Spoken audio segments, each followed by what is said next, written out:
catching me from, my name is MD90. Welcome to my YouTube channel. If you're not subscribed to the channel, make sure you hit that subscribe button, turn on the bell notification to all so that you do not miss the uploads that come up. And the easiest way for you to navigate the channel is to head to the playlist. You'll find videos curated for you based on your interest. So if you're interested in the Kutika podcast, you'll find a playlist for that. For news and trends, there's a playlist for that. Exclusive with MD90, a bunch of playlists that are created based on your interest. So the easiest way to navigate the channel is head straight to the playlist and you'll find what you're here for. Consider becoming a member of the channel. Right next to the subscribe button is the join button. You click on the join button so that you can become a member of the channel. You support the team on the production and a number of things that we're doing here, and we appreciate that. Following the attempted assassination of former president of the US, Donald Trump, President Hakainde Hichilema has a message with regard to the same. So the president said this: "We in Zambia are saddened by the attempted assassination of former President Donald Trump. Extremism, anarchy, criminality, and lawlessness have no place in any society. The rest of us in the world join the US to condemn the criminal act and learn lessons for the future. We wish former President Trump a quick recovery." President Hakainde Hichilema of the Republic of Zambia, he signs it off. Edgar Lungu also did the same. He had a message of the situation that happened in the US where Trump was shot. Pretty much his ear, part of his ear was shot. So Edgar Lungu equally had a statement in response to that, similar to what President Hakainde Hichilema had written. But there's been this news to say, this was in the mass newspaper, no to Hakainde Hichilema and the Lungu reconciliation that involves our president getting away with corruption in the name of peace, a UPND member. So this was reported in a mass newspaper saying that UPND member that remains undisclosed, that the UPND is not willing to do any negotiations with Edgar Lungu or the PF, which will involve Hakainde Hichilema reconciling with Edgar Lungu in the name of keeping peace and then letting the alleged corruption cases just go like that. So that's what that headline means there. But then again, the underlying truth to this reconciliation between President Hakainde Hichilema and Edgar Lungu is this: President Hakainde Hichilema expects an apology from Edgar Lungu, and Edgar Lungu is not willing to give that apology over the things that were done to Hakainde Hichilema during opposition. If you remember, they broke into his house. He was arrested for, I think, 125 days or something. So those things, and then there are some things that had happened to him when he was in prison that other people keep on circulating to say these things had happened. And at some point in an interview, he even stated to say he was placed in a room full of feces. So things like that probably at the underlying tone to what the president Hakainde Hichilema expects from Lungu, and Lungu will not do that. Ego will not allow, unless if they are a neutral person that they both respect and they would be both willing to listen to. That's the only way it could work. And the only person we had at the time was the late president Arabi. Arabi was respected by Edgar Lungu because if you remember during the build-up after Michael Sata had died, there was some conflict, just like now in PF, who was going to succeed Michael Sata. And then obviously Arabi, being the former president, endorsed Edgar Lungu and then pretty much cleared the way for him to become president. More like he placed him on that seat. So Edgar Lungu had a lot of reverence for Arabi, Rupia Banda. Then again, if you remember in 2021, when President Hakainde Hichilema won those elections, the current president of the Republic of Zambia, there was that undertone response that started coming from the PF, where they were not willing to accept the results, the presidential results. Like they accepted first, and then Edgar Lungu's team issued a statement to say the opposition had rigged or something in those light. The person that was critical in making sure that Edgar Lungu concedes and accepts the results was still RB. So, which makes Hakainde Hichilema regard him in the same light. He was very critical in ensuring that there was a smooth transition of power from Edgar Lungu to Hakainde Hichilema. So those two individuals, that is President Hakainde Hichilema and former President Edgar Lungu, both respected RP. And if he was around, that was the only person that could have facilitated that reconciliation under whatever terms that each of them would agree to. But the current crop of leaders, be it from the church, you'll find that some of them are aligned with Edgar Lungu and making it difficult for President Hakainde Hichilema to regard them. Same thing, some of them are aligned with President Hakainde Hichilema, which is making it difficult for Edgar Lungu to respect those individuals. That's where the ball game becomes dicey.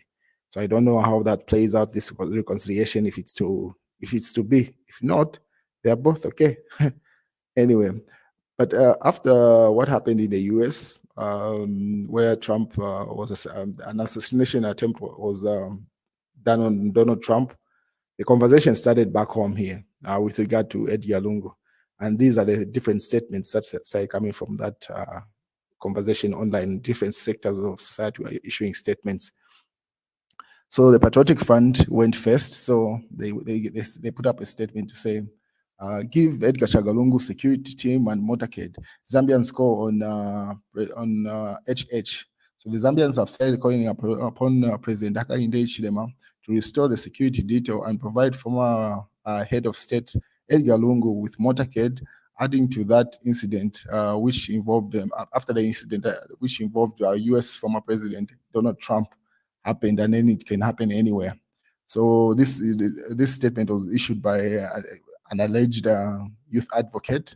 So pretty much the statement is asking the president to reinstate those powers, to say they shouldn't have to do with anything with regard to the statements that Lungu does, be it is in active politics or not. And then Laura Miti also doubled down. So I'm just picking up some of the statements that have been issued from different sectors of the society. So Laura Miti also put up an article with regard to the same. So this was posted by Kalemba. So they say, guest article, Lungu should have state protection, Laura Miti. So the attempted assassination of former President Trump is why I am of the firm view that President Lungu should have state protection. The protection of our former president should have nothing to do with what they do or did not do or do not say, or whatever. Pretty much they shouldn't even be able to refuse it, meaning state security should be mandatory whether the former president wants it or not. That's what she means there. The fact that an individual once held the highest office in the land makes them important and state property for life. Their protection should be standard. It should never be reviewed except in an emotional, technical terms that seek to make it even better. It should be in the hands of technocrats and security experts, not politicians. So pretty much the argument that she's giving there to say, even if someone decides to come back in active politics like Edgar Lungu has done, yes, the other benefits may be stripped from him, but the state security should be mandatory because he knows a lot about the nation, state secrets. So it shouldn't even be an option where he can get to choose whether he's going to have protection from the state or not. That's the argument she's putting up there. Yes, the other benefits that come with the office, like having a sheriff and those trips that the former president is entitled to, those can be stripped off based of political activities of a former head of state. But the security should be critical and should be mandatory, not based off what someone does. That's Laura Miti's argument there. What is that meeting between the Catholic bishops and President Hakainde Hichilema is still trending. It should have happened like 4 days ago, if I'm not mistaken. It should have been on Thursday or Friday last week when that meeting happened. And it seems like different sections of the society want to know exactly what the discussion was all about.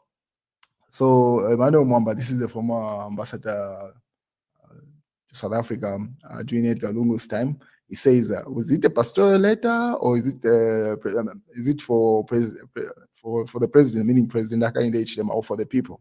So pretty much he's saying to say whatever the Catholic Church or the Catholic bishops had written to President Hakainde Hichilema, they are supposed to make it public to say whether they are reprimanding him or not. But then again, one body that cannot be twisted or coerced into making a decision is the Catholic Church. It's very autonomous usually. The only person that they would listen to is the Pope. So this side of the coin that the PF is trying to go with it, trying to make them issue a pastoral letter that was given in privacy to President Hakainde Hichilema. That can only be publicized by the Catholic Church if they feel the person that it's intended for does not issue the right statement. I mean, does not yield to the advice that they have given. Then you expect them to make it public. But if the person that you are advising, President Hakainde Hichilema apologized if you are not aware. He had apologized to the church for the things that have been happening by the police invading the church and other instances. So the person that you are reprimanding apologizes, and yet you want the reprimand that you have done to make it public. Then what's the point? Is it for show or is it for action? So the fact that the intended effect has been obtained, why would the bishops be compelled to make that letter public? I don't see that happening, no matter how much the PF tries to push that agenda of trying to make that letter public. That will only happen if they see that what they had advised President Hakainde Hichilema during that meeting is not being implemented. Then the Catholic Church, you see them making public statements, media statements. But otherwise, if the person that they're advising implements the things, you don't see that. That will not happen.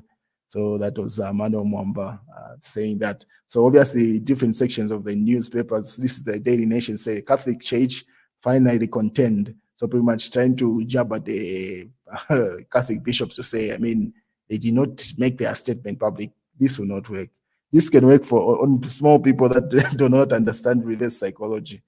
But anyway, let's wait and see how that works. So they say the Catholic Church challenged and to make the pastoral letter that they are prepared. Is it a pastoral letter now, or is it a President Hakainde Hichilema letter? Is it a letter for the masses? So you see that this is still the PF caption trying to make that letter public. It will not happen.